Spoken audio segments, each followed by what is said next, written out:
Flowers Show with Deborah Prinzing, episode 557. I'm so happy to share today's conversation and design demonstration with you. Our guest is Jennifer Driscoll, the owner of Oakland-based Redwood Wild Florals. Jennifer's tagline for Redwood Wild Florals is seasonal, hand-picked, and foraged garden-style florals. While a self-described gardener who loves to share her flower bounty and find beauty in the community, Jennifer's artistic superpower is her background in interior design. Drawing from her design training and combined with her passion for gardening, Jennifer arranges an array of organically grown flowers straight from the garden to create lush, artful, and refined florals for her customers. I'll save our sponsor thank yous for after the conversation, so let's jump right in. Before Jennifer joins me, I'm sharing a short introductory video she recently filmed. It will give you a lovely peek into her world.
Well, hello, everybody. I'm so happy to welcome you to the Slow Flowers Show today. And this is episode 557. And my special guest is Jennifer Driscoll of Redwood Wild Florals. Hi, Jennifer. Hi, Deborah. How are you? I'm great. Thank you so much for joining me today. It's been a fun getting to know you. You're based in Oakland, and you came to the Slow Flowers Summit last year at Filoli, which I guess is in your own backyard, right? It was, right. Yeah. So give us a little snapshot of Redwood Wild Florals and the services and the customers that you serve and where you get your flowers. Yeah, so I am just a home-based cottage garden studio. I grow most of the flowers that I use in my arrangements. And what I decided was that I would only offer my arrangements during my growing season. So that's pretty much March through October. And I use mostly my own flowers. Sometimes I'll source from the flower market when, like, Mother's Day is coming up, when I have a big amount of orders to do. And I do deliveries a couple times a week. I saw that on your website. So it's like Wednesdays and Fridays, people can pre-book for you to deliver a gift arrangement. Exactly. Yeah. I make it work for my schedule as a interior designer and now venturing into flowers. It's been tricky to navigate my schedule, and I'm I have my kids and life to do. Right. Well, it's interesting because I think so many people feel like, stuck in how they run their business because they are responding to customer expectations, and you're just building this business kind of by choice to fit your schedule. Like I saw on your website that you had like from spring to fall, and I wasn't quite sure what that meant. So you said it's a March to October in the Bay Area. That's your growing season. That's right. In my growing season, when my garden is pumping out the flowers, is when I want to provide them, because I feel like my designs just don't have that special touch unless there's something coming out of my garden. Oh, absolutely. And we just saw the video that you shared of you cutting in your garden. So tell me about how that video came to be, and also just describe like what is the acreage of your garden? Acreage might be the wrong word. Oh yeah, less than a quarter of an acre. Okay. So very tiny cottage garden. Most of my flowers and most of my land, or garden space, is in my front yard. So I'm out there all the time. I put containers on my driveway, and I do all sorts of just have, as I maximize it. I figure out where the sunshine is. So my driveway gets a fair amount of sun, and we don't park on it. So it's become another flower bed. That's a lot of square footage to give up to, asphalt. So so obviously you're getting the reflective heat from that, but your containers, then you can move them around based on what you're growing and the time of year. Exactly. And and moving around is pretty key for me, because it does allow me to move things into the sun when it's sunnier out. I could move them out of the way, and it gives me the flexibility to design my garden using colors and combinations that are interesting and the way I imagined. Yeah. Although, you get these bulbs and sometimes it's not what they told you it was.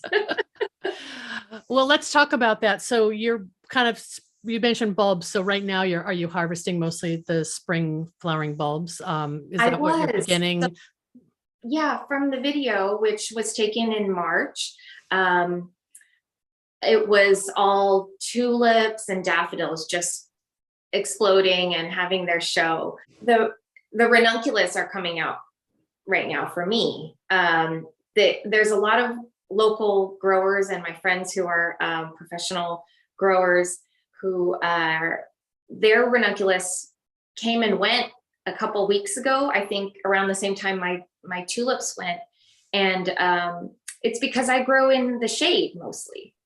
So they were very slow to come out, and once the sun hit them, they're throwing out all their blooms. So here, oh my goodness, yeah, wow! But by growing in the shade, you're kind of delaying the bloom time.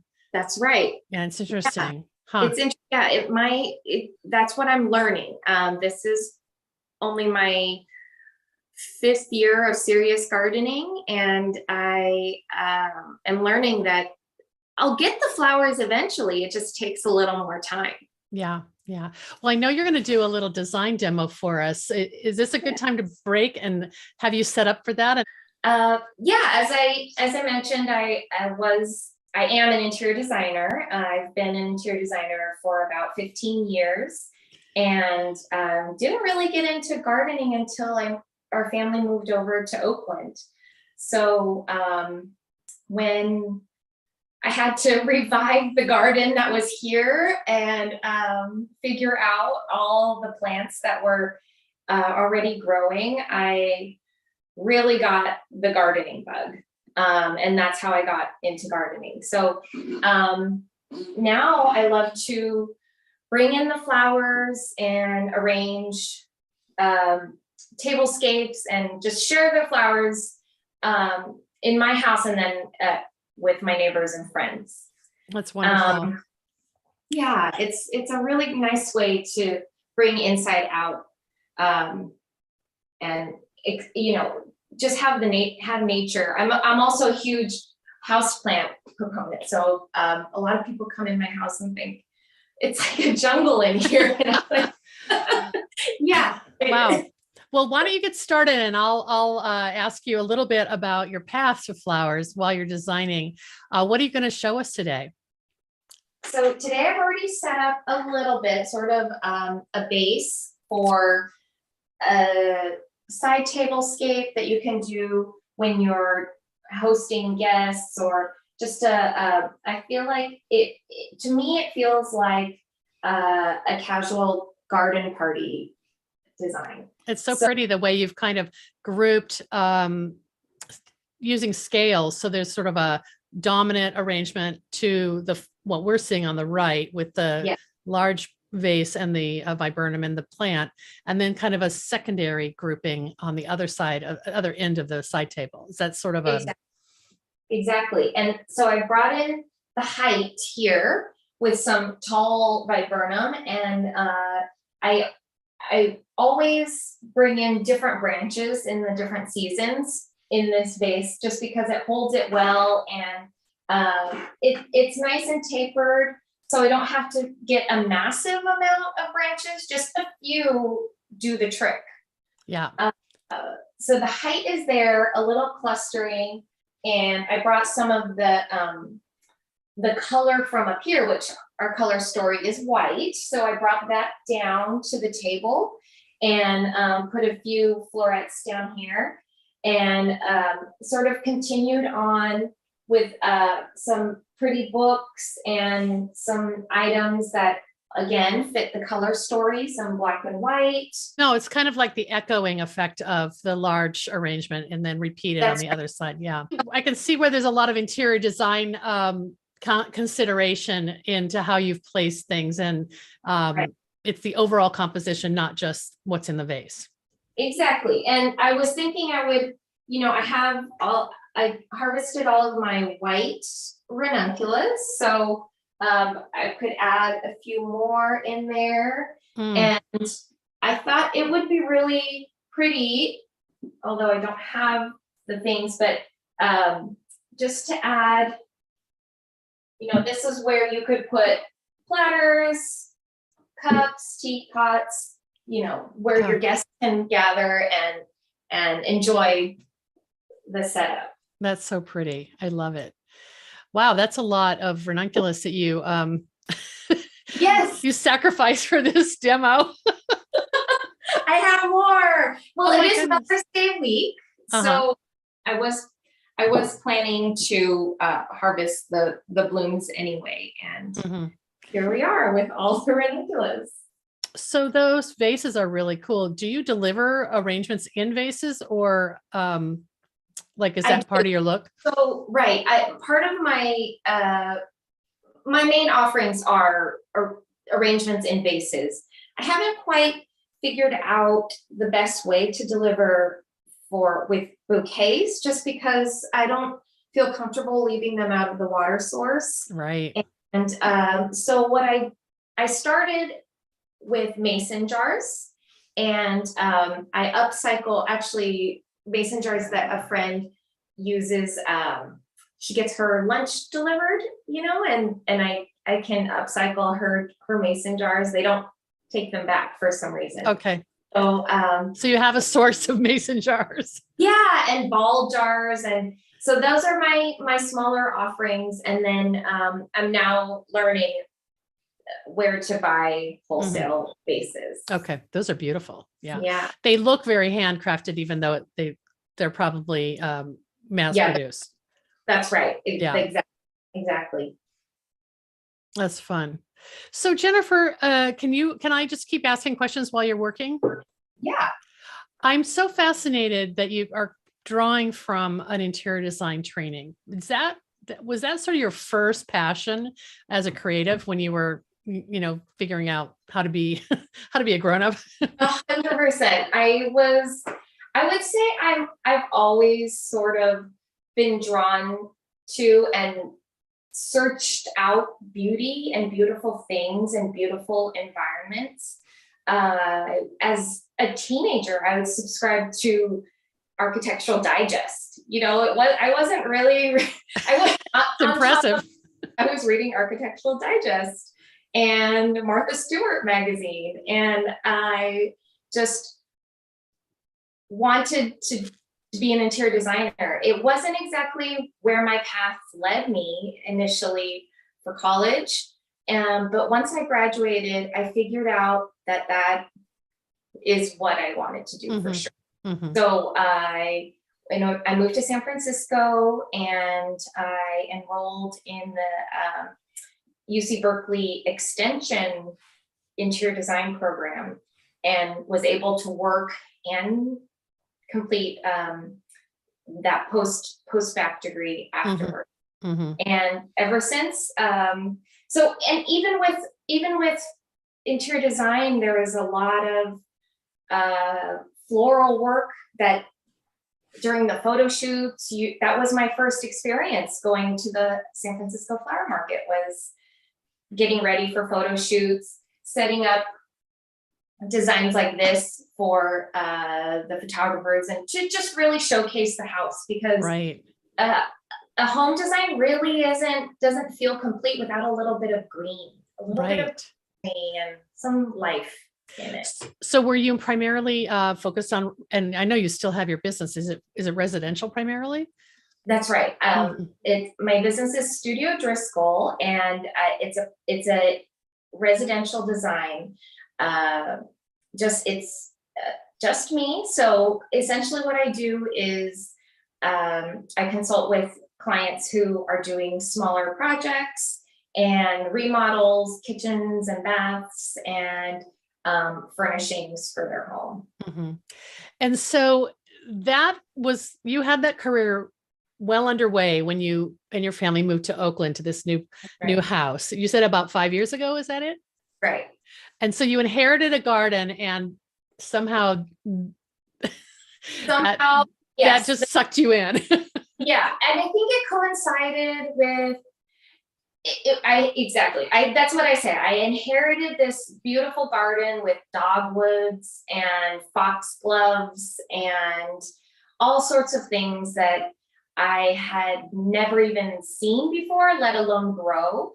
And we started plugging in things that we loved, and I came up with the color story for the garden of peaches and lavenders, and kept filling in, kept going into the nursery, finding things, killing things, right, finding more things, and I got really, really into it.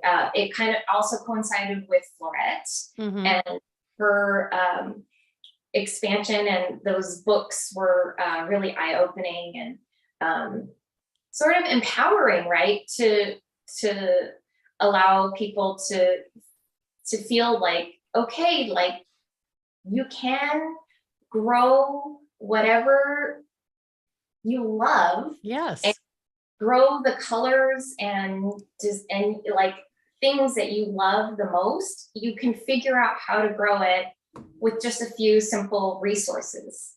Well, listening to you talk about a color story for your home garden, though, that is an interior designer point of view. I don't think that, I've gardened for over 20 years. I've never thought about it like that. And so I'm fascinated with how, that was your starting point, and that was just for enjoying your garden. Now that you're cutting for your customers, have you had to expand that a little bit? So you have more choice or more diversity? A little bit, but I don't have to go far, because I feel like the peach and purple somehow relate to so many other colors, and they please. I don't know. I've never had to really, really stretch too far. I have pinks but see, like pinks, right? Pinks go really well with the peaches, right? So, yeah. Oh my gosh. If you blend them in the right way, they really can pop. But I do find that I gravitate towards certain colors, and I stay away from, for example, I don't use reds and darker. I feel like I don't tend to use those darker colors in my garden. The more saturated. You're right. The saturated colors. It's more tonal for me, and the ones with the little flecks of different colors and where you can pick up, the, for example, like the yellow in the center of this ranunculus Right. um, goes with the yellow of the bright ranunculus, and that's how I look at my flowers, and that's how I ultimately put them together. Yeah. And I can see all this and everything you've shown us today in terms of this palette is easily carries forward to the dahlias you choose to plant. You probably have more of those midtones and not so much the dark, super dark or the primary colors. That's exactly it. I tried to stay away from the very, very bright, strong tones. Yeah. And they tend to work. And now that I can grow in mass, or in my version of mass, because again, that's like, it's actually less than a quarter of an acre. Right. So, and I really just plug in things where I can. But now that I have things coming out in larger amounts, I'm able to mix and match things in a different way. And like I said, I'm always scoping out my neighborhood, which is a very gardening neighborhood. And I am not shy about asking if I can snip or, grab a little something from the tree, from the foliage of right. A shrub. And it's a nice way to meet my neighbors. Like, right. I've very rarely come across a flat no. Yeah. Were you in the city before you moved to across the bay? Yeah, I was in San Francisco, and that's when I started dabbling with growing and gardening. I think I grew some Swiss chard, but Yeah. in San Francisco, it's so cloudy that it was a tricky environment to grow flowers or really much of anything. Really? So just crossing over to East Bay is definitely a different growing climate. It is. Wow, yes. That's so interesting. So I'm just curious about your interior design. Do you have clients who don't know you are a floral designer at all, and they hire you to help with a do-over of a kitchen or or a new, help them with new furniture, and then does the flower conversation work its way into that interior design consultation? I think they do. I can't help but talk about flowers nowadays. So Right. It's such a big part of my life that there's no hiding. Right. So I feel like a lot of my designs now, either I think about them in the realm of flower color stories, right? If I was putting together a bathroom or some tile options or a kid's room, I might think about different combinations of flowers or natural growing things. And I get inspired. I'll see something in the garden and I'll think, oh, that would be really cool in so-and-so's room. Yeah. So it really, that's so neat. Yeah. And it really flexes my creativity as well. I think that's why I'm enjoying doing both so much, is because it uses different parts of my creative brain. Do you find that some of your floral customers are coming from your interior design customers, or is it a completely different population of people who are ordering flowers from you? I would say it's a mix, but so far haven't had any flower customers convert to designers. But I think once they see, I feel like I've had a couple of customers come for other reasons to my house, to my studio, and they see my garden, and it's sort of eye-opening for them to see another part of me and how I might contribute to their project. Yeah. Because I do the gardening. I'd love to poke around on your your Driscoll studio site and see some of the interiors. So it sounds like now when you finish a project and you want to have it photographed, there's no problem styling it with flowers. You know exactly what you want to put into that room. Exactly. I'll know what house plants to put in. I'll be the one creating the florals for my photo shoots. That's for sure. That's so interesting. So when you have your customers for deliveries, you're doing a combination of individual orders or subscription, right? Is that how it's set up? Exactly. I have it all in my website and that's once I had my website going, and the shop made it an easy stream of orders, it really relieved a lot of the administrative headaches that I had to deal with. I just wanted to streamline all the processes. So you go on my website, you order one of, I think I have maybe 5 size options, and it asks for all the information I need for deliveries, your note tag, and any special requests. So like you were asking earlier, I do get some customers asking for certain colors, and sometimes I can honor those requests, and sometimes I can't. And I'm just very open about it, and I just let them know, hey, I don't exactly have that right now. Does peach work for you instead of orange? Or does, is white, I don't have a lot of white, but is white mixed with pink okay? They're generally, I think, with the way my website is set up and the expectations I put for my clients, that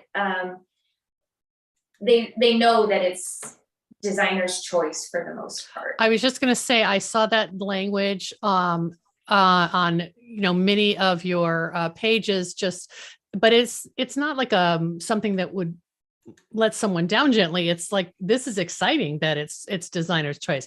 I'm going to pop up your website really quickly so people can see it while we're talking. This logo is beautiful. Is that an illustration that you commissioned, or?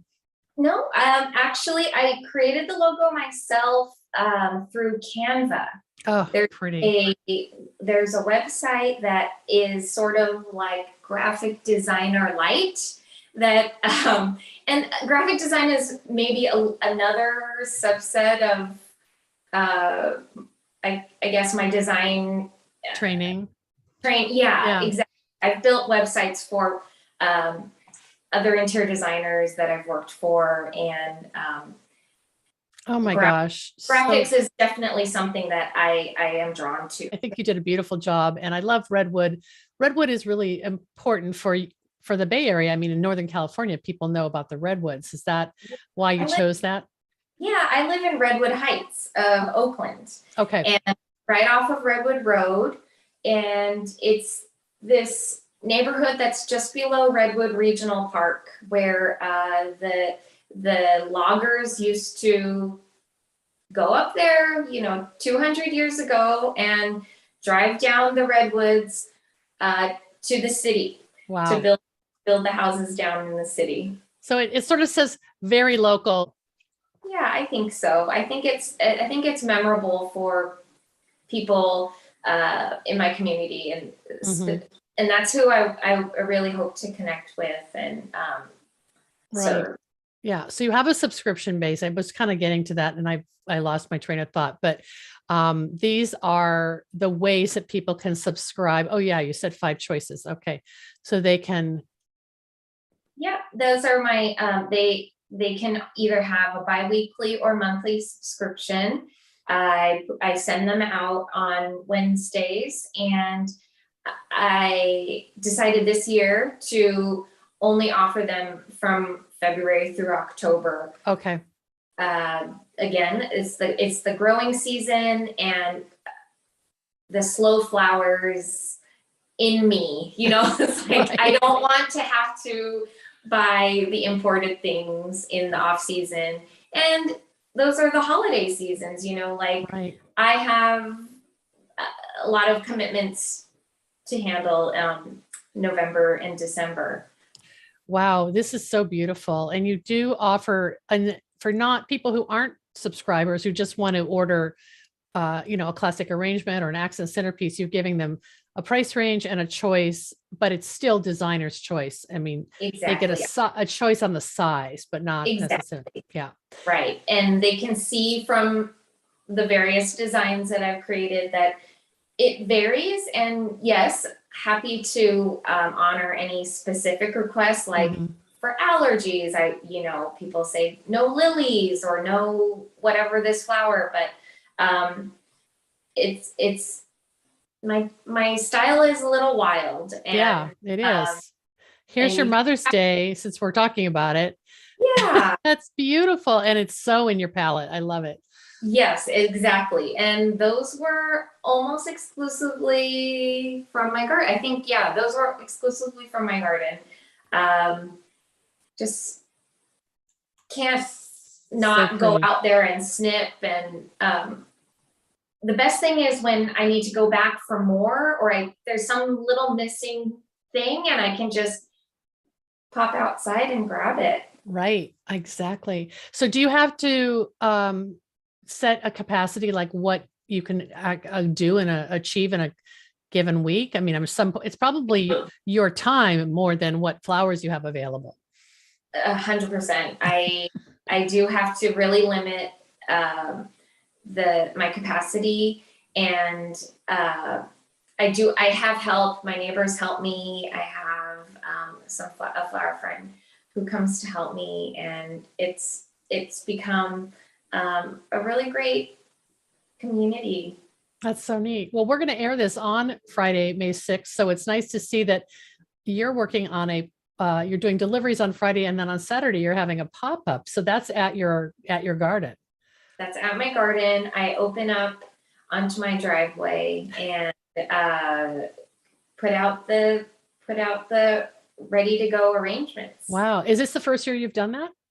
Yes, I did it for Valentine's Day and it worked out really well. I got to connect with a lot of new neighbors that I hadn't met before, and they got to see my product, which was really, really nice and something that I hadn't really done in the past. Well, before we go away from your website, I just want to click on your sustainability page. I thought that was really, your messaging is really fantastic because you try to touch on a number of different things that are part of your business model. Yeah. As a Slow Flower member, this was that was a huge inspiration for me to want to put that out there.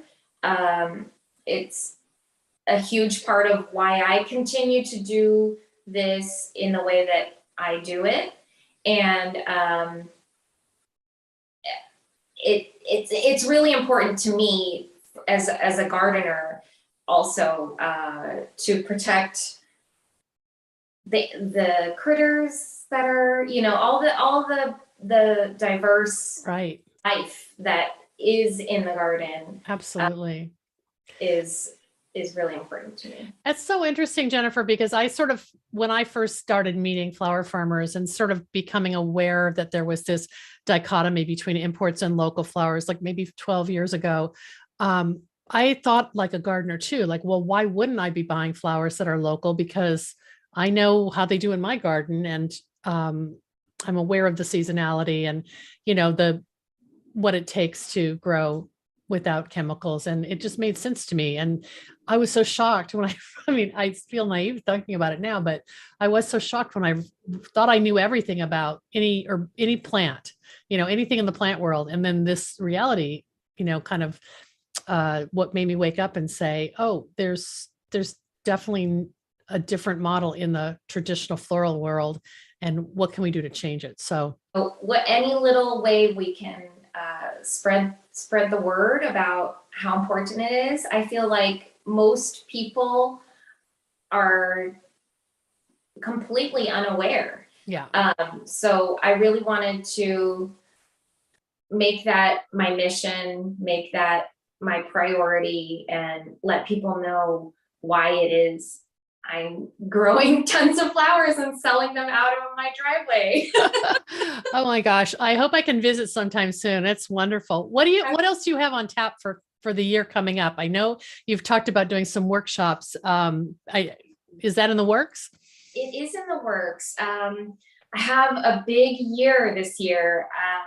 I'm doing a lot of traveling now that we're all back to traveling.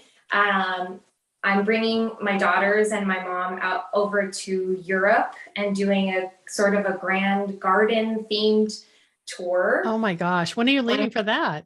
We're leaving in 3 weeks. So who's going to do the Redwood Wild Flowers subscriptions while you're gone? One of your friends? I have a friend. That's good. It's only 1 or 2 orders, subscription orders. And I regularly update my website. That's another thing I learned with having a retail business is you have to regularly update your website and notify everybody of, your absence in the way that you notify clients right when you have vacation. So that sounds wonderful. Yeah, I'm going to the Chelsea Flower Show. I'm learning from Emily at Floropean, all sorts of my gosh. flowers. Have a wonderful time. I'm super jealous.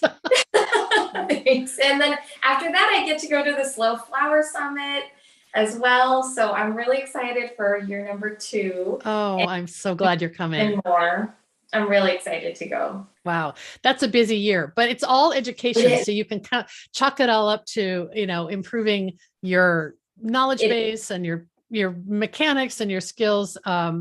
It is. I love that. That's awesome. All learning. Yeah. Well, thanks for popping in to join us, especially the week of Mother's Day when I know you're slammed, and it's just really fun to share your story and see a little bit about the flowers in the video. And also, I'm so glad I was able to pop on the website and kind of include that so people can meet you and follow you and Thank you so much for inviting me, Deborah. It was a real honor. Hey, that was great. Thanks so much for joining us today. I loved seeing all of the cutting garden ingredients that Jennifer grows and includes in her bouquets and arrangements. You can find details about Jennifer and Redwood Wild Floral in our show notes for episode 557, which we'll post on slowflowerspodcast.com when we air the audio next week on May 11th. Before we go, I'd like to thank our sponsors who bring this show to you. This show is brought to you by slowflowers.com, the free online directory to more than 880 florists, shops, and studios who design with local, seasonal, and sustainable flowers, and to the farms that grow those blooms. It's the conscious choice for buying and sending flowers. And thank you to our lead sponsor for 2022, Farm Girl Flowers. Farm Girl Flowers delivers iconic burlap wrap bouquets and lush, abundant arrangements to customers across the U.S., supporting U.S. flower farms by purchasing more than $10 million of U.S.-grown fresh and seasonal flowers and foliage annually. Discover more at farmgirlflowers.com. Thank you to Johnny's Selected Seeds, an employee-owned company that provides our industry with the best flower, herb, and vegetable seeds supplied to farms large and small, and even to backyard cutting gardens like mine. Find the full catalog of flower seeds and bulbs at johnnyseeds.com. Thank you to Mayesh Wholesale Florist. Family owned since 1978, Mayesh is the premier wedding and event supplier in the U.S., and we're thrilled to partner with Mayesh to promote local and domestic flowers, which they source from farms large and small around the U.S. Learn more at mayesh.com. And thank you to the Gardener's Workshop, which offers a full curriculum of online education for flower farmers and farmer florists. Online education is more important this year than ever, and you'll want to check out the course offerings at thegardenersworkshop.com. The Slow Flowers Show is a member-supported endeavor, and I value our loyal members and supporters. If you're new to our weekly show or our long-running podcast, check out all of our resources at slowflowersociety.com and consider making a donation to sustain Slow Flowers' ongoing advocacy, education, and outreach activities. You can find the donate button in the column to the right at slowflowerspodcast.com. I'm Deborah Prinzing, host and producer of The Slow Flowers Show, and the Slow Flowers podcast. Next week, you're invited to join me in putting more slow flowers on the table, one stem, one vase at a time. The content and opinions expressed here are either mine alone or those of my guests alone, independent of any podcast sponsor or other person, company, or organization. Thanks so much for joining us today, and I'll see you next